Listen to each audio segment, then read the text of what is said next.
మన ఆత్మీయ తండ్రి దైవజనులు యేసన్న గారు ఆయన యాత్రను ముగించి ఆయనకి ఇవ్వబడిన పరుగుని దిగ్విజయంగా ఆయన ముగించుకొని విశ్రాంతిలోకి, దేవుడు ఆయనకి నిర్ణయించిన విశ్రాంతిలోకి ఆయన వెళ్ళిపోయాడు కదా.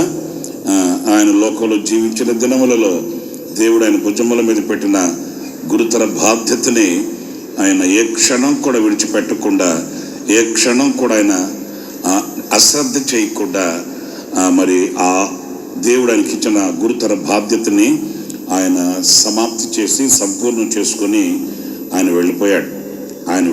కానీ ఆయన వలన కలిగిన పరిచర్యలు, ఆయన ప్రార్థించిన యొక్క ప్రార్థన ఫలితాలు మన కళ్ళకు కనబడుతున్నాయి, మన చెవికి వినబడుతున్నాయి.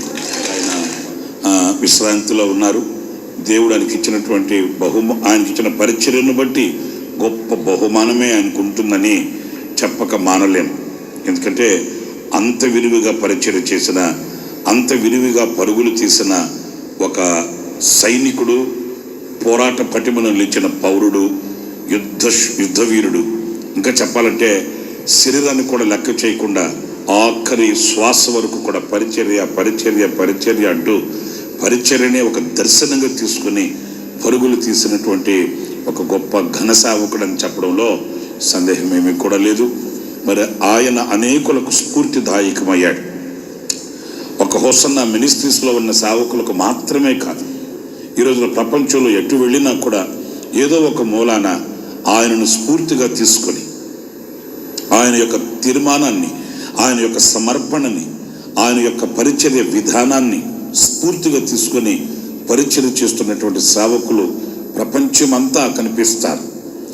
ఈ మహావృక్షం ఆ ప్రపంచమంతా ఫలములను వెదజల్లడానికి దేవుడు ఆయనకి శక్తినిచ్చాడు, దేవుడు ఆయనకి కృపనిచ్చాడు, దేవుడు ఆయన ఎన్నుకున్నాడు, దేవుడు ఆయన్ని బలపరిచాడు. ఎందుకంటే ఒంటరిగా ఒక్క విత్తనముగా నాటబడిన ఆ విత్తనం మహావృక్షమై ఆ వృక్ష ఫలాలు ప్రపంచమంతటికి విస్తరించాయి. మరి హోసన్నా అంటే ఏసన్నే గుర్తొస్తాడు. ఏసన్నా లేకుండా హోసన్నా, ఎందుకంటే ఆయనే కదా పాపం ప్రారంభించింది ప్రార్థన చేసుకొని. దేవుడు ఆయన్ని ఎన్నుకున్నాడు, దేవుడు ఆయన్ని పిలిచాడు, దేవుడు ఆయన్ని గణపరిచాడు. ఆయన మూలాన ఈ హోసన్న మినిస్ట్రీస్ స్థాపించబడింది. ఈరోజు ప్రపంచమంతా ఈ హోసన్న సునాదం వినబడుతుందంటే దేవుడు యేసన్న గారిని ప్రేమించిన ప్రేమకు నిదర్శనమే ఈ సునాదం.